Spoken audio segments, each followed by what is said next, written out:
programa de hoje você vai ver: reunião especial discute tratamento e prevenção da gripe que preocupa os brasileiros. E Eurico Freire promove debate sobre o funcionamento das academias da cidade. O TV Câmara do Recife está no ar.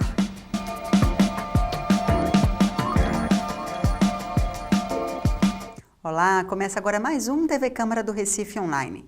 O vereador Luiz Eustáquio reuniu autoridades e profissionais da saúde para um debate no plenário. Eles discutiram a prevenção e o tratamento de casos de gripe influenza A e B no Recife.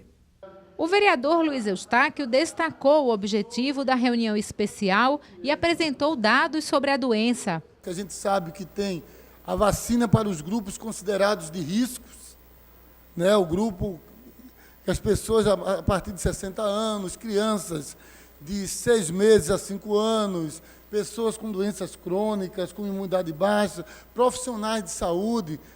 Mas a nossa outra preocupação é que nós temos, no sentido de termos disponibilizado para o Brasil 50 milhões de vacina, enquanto nós temos 210 milhões de pessoas no nosso país. Então, essa é uma preocupação. A gente sabe, a gente vem enfrentando um dos piores momentos da saúde. Eu percebo que é um momento que a gente vem enfrentando algumas crises e endemias. A gente está enfrentando aí a questão da zika, a chikungunya, a dengue, de uma forma muito mais voraz, né, que está se lutando para controlar. Aí você já vem, nesse mesmo período, vem H1N1 de forma mais forte no nosso país. Né? E as pessoas não estão, a própria educação da nossa sociedade, eu estava comentando que quando teve aquele surto lá no Japão, as pessoas mesmo tinham todo um cuidado para não contaminar a outra, usava máscara, tinha todo um cuidado na forma de estar em público, evitava, se estava doente, não ia para público. Nós não temos essa cultura. Essa cultura nós não temos. Então, aqui há uma facilidade muito grande desse vírus, ele poder proliferar mais ainda. Então, nós não temos essa educação ainda preventiva, não apenas para nós, mas preventiva para o próximo, que essa é muito importante. Então, diante disso, a preocupação que nos trouxe, a gente tivemos aqui a vontade de convidar vocês para que vocês pudessem. Convidamos o secretário de Saúde, que não pôde vir, mas mandou representação, e nós queremos realmente ouvir vocês e ouvir o que é que está sendo feito. Quando a gente convida a vigilância sanitária, a gente quer saber como é que estão as barreiras sanitárias do nosso estado. Embora que a gente sabe que já está dentro, nós temos 32 casos aqui no estado confirmados já, né, 32 casos confirmados, um óbito, segundo a informação que nós tivemos ontem. Quer dizer, mas como é que está isso? Como é que está sendo esse momento que é tão importante para a preservação da vida das pessoas? A coordenadora do Programa de Imunização de Pernambuco explicou que a vacinação é feita a partir de grupos prioritários e relatou pontos considerados importantes. Após a 18ª campanha de vacinação, vários trabalhos mostram que nós já reduzimos em torno de 80% o número de internações hospitalares e chega em torno de 39% a 40% o número de óbitos pelo vírus da influenza, claro que esteja na composição da vacina. Então, assim, nós trabalhamos há 18 anos e tem dado resultado, e cada vez mais a ideia é que esses grupos sejam ampliados. Não são grupos estáticos. Agora, isso que vai definir a ampliação desses grupos? O comportamento da doença na população e a capacidade que os laboratórios produtores têm de fornecer essa vacina. Quando você avalia os casos de influenza, de H1N1, eles ocorrem mais nestes grupos, nos menores, na população de 60 anos e mais, ou nas gestantes, ou nas pessoas com comorbidade, que tem alguma condição clínica especial ou alguma doença crônica. Então, na verdade, a gente está vacinando o grupo que também adoece mais.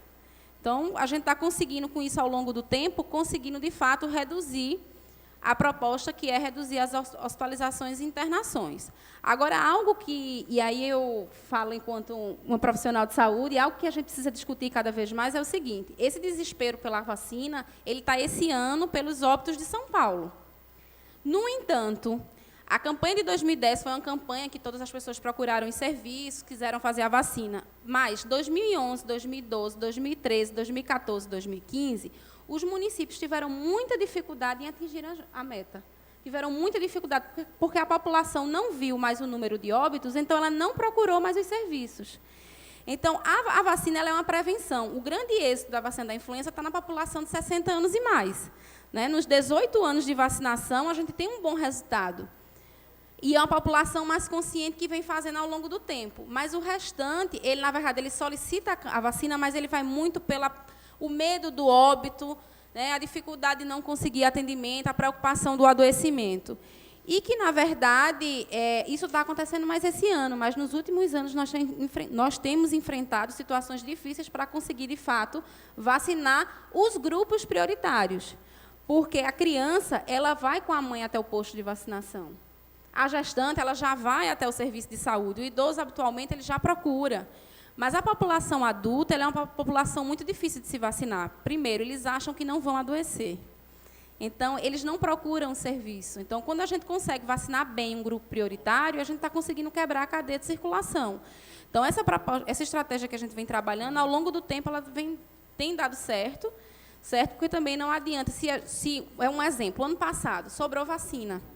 O Estado, os municípios, nós abrimos para toda a população que quisesse receber vacina nos postos, após ter atingido a meta. A procura foi muito pequena. Então, mas eu estou aqui para esclarecer mais alguma coisa. Na verdade, eu queria falar um pouco, porque a vacina, as pessoas muitas vezes acham que ela não é disponibilizada por uma questão de recurso financeiro, e às vezes não é só isso. Tem todo um critério para se vacinar adequadamente. Um vídeo foi exibido com informações sobre os vírus que causam a gripe. O presidente da Sociedade Pernambucana de Infectologia e pesquisador da Fiocruz, Paulo Sérgio Ramos, chamou também atenção para casos de gripe em que existe a necessidade de internação. A síndrome respiratória aguda grave são aqueles indivíduos que têm gripe e que passam a evoluir com falta de ar. Todos esses indivíduos, todos eles, precisam ser hospitalizados. Nenhum indivíduo que está com gripe e que passe a evoluir com falta de ar, ele não pode ser tratado em casa, mesmo que o médico prescreva um medicamento específico, que existe, um antiviral específico, que é fornecido pelo Ministério da Saúde. Esses indivíduos não podem ser tratados em casa, eles precisam ser internados. É bom falar que a maioria, a grande maioria, vai evoluir de forma favorável, né? Muitos vão ter alta em 24, 48 horas do hospital, mas alguns evoluirão graves. Né? Então, a gente tem em Pernambuco, se sabe o número de pacientes que foram notificados que têm síndrome respiratória aguda grave, os que foram parar na UTI, né, e os que estão em investigação em casos de óbito. Né? Alguns casos de óbito estão em investigação, a maioria deles não está confirmada a etiologia pelo vírus influenza e muito menos ainda pelo HN1. Importante saber que é muito importante para o profissional de saúde reconhecer os vulneráveis. Então, quem são os indivíduos vulneráveis? Todos aqueles que eu citei: diabéticos, cardiopatas, renais crônicos, maiores que 65, menores que 5, grávidas, puérperas, indígenas. Então, tem que reconhecer que esse grupo de indivíduos ele não pode ter a mesma condução e tratamento de um indivíduo rígido. O segundo ponto forte é o reconhecimento precoce. Então, o médico, o profissional de saúde, o médico, o enfermeiro, ele tem que reconhecer aquele indivíduo que tem gripe e que está evoluindo com falta de ar, porque esse não pode ir para casa. E o terceiro ponto importantíssimo é o tratamento precoce. O medicamento antiviral ele existe, né, ele é eficaz, ele é capaz de encurtar o período, a progressão da infecção pelo vírus da influenza, mas o medicamento precisa ser feito dentro das primeiras 48 horas do início da gripe. Então, se o indivíduo chegar gripado e com falta de ar no terceiro ou quarto dia, a gente eventualmente pode até oferecer o medicamento, mas o medicamento ele provavelmente não vai ter eficácia. Então, é importante que nós reconheçamos os sintomas precocemente, inicie o tratamento antiviral dentro de 48 horas, né, e se esse indivíduo evoluir de forma grave, há necessidade de ter o suporte de terapia intensiva. Tem que ter vaga de UTI para os casos que evoluem de forma desfavorável. Pode passar, por favor. Então, o que é preciso saber? O que é preciso saber é que nem todos os indivíduos vão precisar tomar o antiviral. O antiviral, desde a pandemia de H1N1, que ocorreu em 2009, o Ministério da Saúde retirou o antiviral das farmácias e ele passou a ter propriedade do medicamento. Então, esse antiviral, o nome comercial só existe ele, é o Tamiflu. O Ministério da Saúde disponibiliza e todas as unidades de saúde, sejam privadas ou públicas, sejam para tratar pacientes de ambulatório ou os que estão hospitalizados, a disponibilidade dos medicamentos. Então, nenhum hospital poderá dizer que deixou de dar o tratamento ao paciente por falta de medicamento. O medicamento está disponível e os hospitais devem estar devidamente abastecidos. Então, quem precisa tomar? Precisa tomar o antiviral todo indivíduo que estiver gripado e pertencer a grupo de risco. E todo indivíduo que estiver gripado e que evolua para formas graves. Então, são os dois grupos de populações que se indica o tratamento antiviral. Quando tem que ser feito nas primeiras 48 horas. Por isso que o reconhecimento precoce, o diagnóstico precoce da doença é muito importante. Sobre a prevenção, o infectologista do Hospital das Clínicas desmistificou que a vacina da gripe pode causar a doença. Que existe esse mito, tomou a vacina e gripou. Tem muito que se faz a vacina em momento onde já está, algumas vezes já está circulando, como agora. Então, a pessoa já estava com o vírus há 3, 4 dias, fez a vacina, e aí iria gripar de todo jeito, e aí tem a gripe. Aquela vacina não protegeu no primeiro, no segundo dia. Essa proteção precisa de alguns dias. Então, com 15, 20 dias, a gente terá, sim, uma imunidade efetiva. É a partir daí em que nós teremos a real proteção. Antes disso, qualquer gripe que vier não tem a ver com esta vacinação. As complicações que no passado tivemos tinha muito a ver, doutor Paulo tem mais, pode falar disso com mais categoria, porque ele trabalha com vacina, seria o veículo onde a vacina era colocado, não os componentes ativos, as proteínas dos vírus que estavam complicando, e sim o veículo. E esse veículo, o ASO 3, que tinha até 2010, que realmente parece ter tido algumas complicações e que ficou um mito na cabeça de todos. Isso aí já não faz mais parte da composição. Então, assim, é bom sempre dizer que alguns mitos surgem por algum motivo. Tá? Esse seria, talvez, o motivo de muito espanto. E há décadas passadas também houveram algumas complicações, coisa que, com a tecnologia, isso está reduzido e, praticamente, a gente não tem mais complicações maiores. Considerando o número de atendimentos neste período, o infectologista também afirmou que não há motivo para pânico na sociedade. Que não há motivo para pânico. Não há motivo para pânico. O que está havendo de gripe, na verdade, ultrapassou o número de casos do H1N1 que não circulava. Mas a quantidade de gripe que estamos tendo não está acima do esperado para o período. Então, os epidemiologistas podem falar, o doutor Fernando pode falar disso melhor que eu. Então, assim, até onde se sabe, não está havendo esta explosão. Uma outra coisa que eu gosto de tocar é que as pessoas que estão gripadas e não são do grupo de risco e não estão tendo dispneia, elas têm que ficar em casa. Elas devem ficar em casa. Elas não devem ir ao serviço de saúde, porque tanto vai transmitir para outras pessoas susceptíveis, uma gripe que no indivíduo não estava nem tão grave, vai para um indivíduo susceptível, eventualmente esse indivíduo vai se agravar. Então, quem está gripado deve ficar em casa, fora, e aí os grupos de risco têm que ir mesmo. Teve falta de ar, teve dificuldade de respirar, tem que ir mesmo. Mas se todos que tiverem gripe, uma síndrome gripal, procurar o serviço de saúde, a gente não vai ter serviço de saúde, nem na assistência primária, nem na assistência secundária, nem na terciária e nem nos serviços particulares.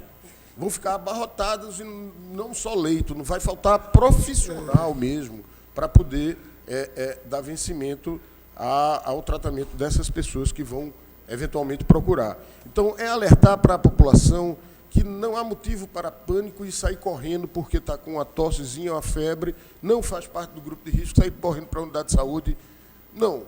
Já a conselheira municipal de saúde ressaltou a importância de esclarecer a população. Sabido que a prevenção, ela é tudo quando se trata de doença. Se a gente previne, eu não vou ter pessoas ocupando leitos em hospitais.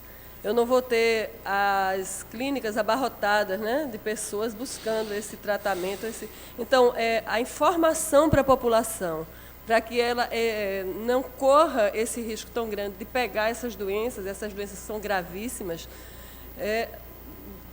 ela vai trazer esse cuidado, né, de estar fazendo essa divulgação em todas as comunidades, por todos os meios, vai trazer essa maior tranquilidade. Realmente, a gente está vendo que não está sendo feita uma divulgação tão grande desse vírus da gripe.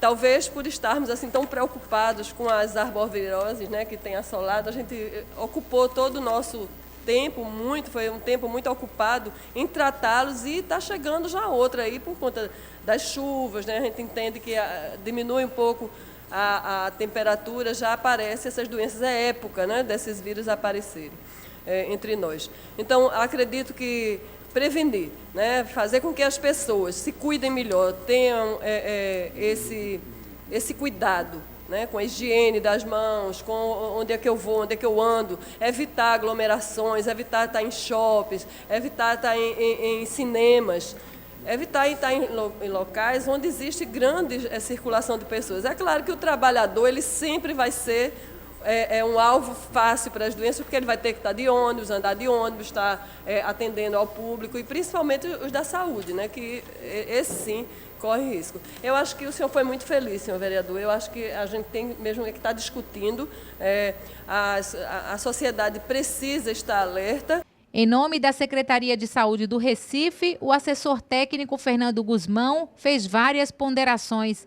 Entre elas, a importância de pessoas com gripe não frequentarem locais fechados e nem ambientes de trabalho. É um vírus potencialmente grave, né, que pode levar à morte.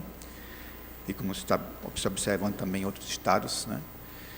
Então tem que ficar de repouso, tomar muito líquido, né? E também tem uma preocupação com os outros. Então ele transmite vírus, então não deve frequentar locais que tem outras pessoas sadias, principalmente locais fechados, né? Então a pessoa gripada não tem que trabalhar. Também não deve ir para serviço de pronto atendimento sem necessidade. Se tiver com o nariz correndo, dor de garganta, febre, mas for nada além disso, fique em casa se tratando.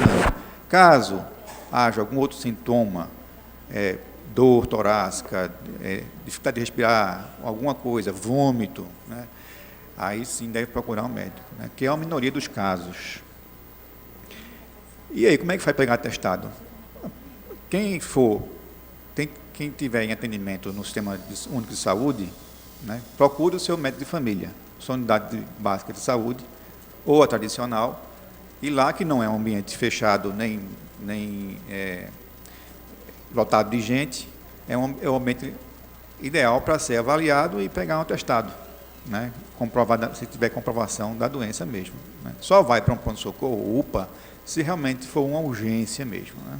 Quem tiver seu médico de plano de saúde, agenda uma consulta e também pode ir lá se consultar e pegar o atestado, se for o caso, e a receita, né? Então, é uma maneira de ficar longe desses locais, tipo UPA ou policlínicas, que está sempre cheio de gente nessa época do ano. Fernando Guzmão destacou ainda o Sistema Mundial de Vigilância, que existe desde 2009, e disse que no Recife houve uma queda no número de infectados pelo vírus H1N1. Nesse processo de busca desses casos, também são colhidas amostras da secreção respiratória para tentar isolar o vírus. não de todo mundo que não precisa, é de algumas pessoas que são escolhidas por sorteio, aleatoriamente. Então, como resultado desse sistema de vigilância, a gente tem números do Recife para apresentar, que são, de certo modo, tranquilizadores. Por um lado, a gente observa uma queda dos casos, tanto de síndrome gripal, como de síndrome respiratória aguda grave.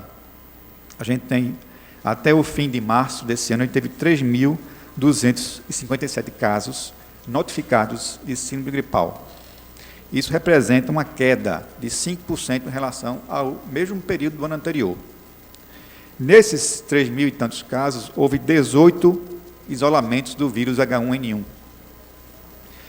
Já em relação à síndrome respiratória aguda grave, até o fim de março, houve 49 casos. E desses 49, 5 foram causados pelo vírus H1N1. Um desses casos, até o fim de março, né? Esse caso de ontem foi novidade agora. Já é dado que não entra nessa minha casuística aqui. Então, dos 49 casos, um foi a óbito e não foi isolado o vírus, nesse caso que foi a óbito. Esses 49 casos representam uma queda de 25% em relação ao ano anterior, no mesmo período. Em resumo, os casos de gripe desse ano estão menores em quantidade em relação ao ano passado. Isso quer dizer o quê? Nós não estamos em epidemia.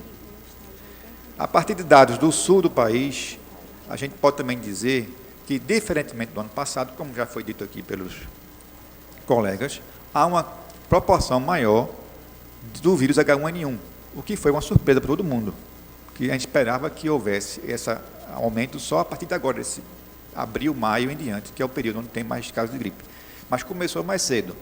Uma explicação para isso é que o vírus foi introduzido a partir de viagens ao exterior para áreas onde há circulação desse vírus no hemisfério norte.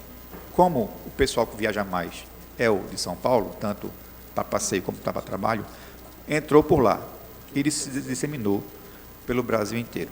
Isso é um comportamento que não é esperado, mas não é nenhuma surpresa. Isso, cada ano é um ano novo, então esse tipo de surpresa acontecem. Por isso que existe o sistema de vigilância tão rigoroso. Se a gente não fizer algo extensivo, falando com os meios de comunicação, tocando, conversando com eles, a gente poderá deixar, quer dizer, o vírus vencer, crescer um pouco mais. Quer dizer, cada ano, se a gente fosse olhar para São Paulo, houve uma situação ano passado, esse ano era mais que triplicou, né, a quantidade de pessoas. Quer dizer, então a gente precisa ter essa preocupação. Eu acredito que a divulgação, a campanha de divulgação, de esclarecimento, ela é essencial.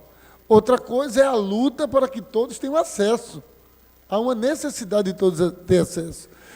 Tudo que nós não queremos, e aí a gente não vai dizer isso, porque é importante você não deixar que a população ache que está acontecendo é uma epidemia, porque se acontecesse isso, seria o caos, porque, infelizmente, a nossa saúde nacional não está preparada para isso. Não é municipal, não é. Aqui, esse município é um dos municípios mais preparados.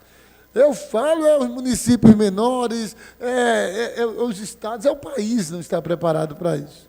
Mas precisamos nos unir. Eu acho que esse é um momento importante. Eu acredito que cada um de vocês que tem esse compromisso, que estão trabalhando nessa área, discutindo, fazendo os protocolos, tudo isso é muito importante. Agora é importante que a população saiba. 0800 também, que pode tirar dúvida da população. 0800 286 2828. Eu acho que isso é importante. Se você tem isso, você divulga que você tem um 0800 que tira dúvida, você divulga isso, as pessoas começam a ligar, a procurar. Isso vai ser importante. Então, eu acho que esse momento é um momento importante e nós precisamos trabalhar da forma correta, pedir a Deus para que essa coisa não aumente, mas a preocupação ela existe, e exatamente por conta de São Paulo. Porque São Paulo, a pessoa está empavorosa, porque todo mundo, como a gente diz, a gente está num mundo globalizado, mas nós estamos aqui dentro do Brasil. Por isso que as barreiras são muito mais difíceis de fazer. É porque é barreira nacional, é difícil de fazer. Mas eu quero agradecer a vocês, a todos vocês que vieram. Um mês depois da segunda audiência pública para debater as condições de funcionamento do programa Academia da Cidade, o vereador Eurico Freire voltou a se encontrar com a população interessada no tema. A reunião foi no plenário da Casa. No dia 18 de março, o vereador Eurico Freire realizou no plenário da Câmara uma audiência pública para discutir com representantes da Prefeitura e dos professores de Educação Física as deficiências do programa Academia da Cidade, as reclamações dos servidores com relação às condições de trabalho e à estrutura dos polos, incluindo a falta de materiais e equipamentos, foram encaminhadas à Prefeitura. O secretário municipal de Saúde, Jailson Correia, enviou esta semana ao gabinete do vereador Eurico Freire um ofício respondendo às reivindicações dos professores. O parlamentar convidou mais uma vez o coordenador da Academia da Cidade, Ricardo Menezes, e os servidores que trabalham no programa para analisar a resposta da Prefeitura. Um desdobramento da audiência pública e com indicativos de datas de licitação concluída até o dia 15 de maio. O material todo já deve estar em mãos, deve estar com a Prefeitura, onde o prefeito Geraldo Júlio estará definindo uma data para a entrega desse material. Tem algumas reformas em polos que também tem data para iniciar, foi previsto para dia 1º de maio, não vai ser possível, é um feriado, mas dia 2 de maio, alguns polos já definidos, como o IPCEP, como Brasília Teimosa, estarão iniciando essas reformas. O senhor considera que foram bons resultados com essas reuniões? Eu acredito que sim. A gente atribui a isso o empenho dos profissionais da Academia da Cidade, a participação, sem dúvida, dos usuários. Cada vez que nós chamamos uma reunião, chamamos uma audiência, notamos aqui a casa prestigiada, temos feito isso em grande número de participação. Então, a soma desses fatores e a ciência é um programa Academia da Cidade é um programa com premiação internacional, inclusive, um programa assimilado pelo país todo, que foi iniciado aqui em nosso estado, mas o país iniciou, é um programa nacional com reconhecimento internacional. Então, entendemos que os resultados têm sido positivos e, claro, não resolvemos tudo, mas estamos avançando e estaremos empenhados em avançar cada vez mais. O coordenador do programa Academia da Cidade enumerou os avanços, como a qualificação dos profissionais e a requalificação de 26 polos, o que corresponde a pouco mais da metade do total. Foram muitos avanços da parte de formação, que a gente concluiu os cursos de pós-graduação, de especialização, com 2 turmas, em reabilitação cardiopulmonar e saúde pública, né?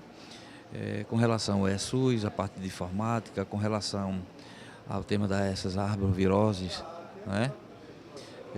Com o tema do SAMU, que é necessário você estar capacitando, né, todos os profissionais. E do ponto de vista estrutural, né, foi feito 55% do total dos polos de reformas, né?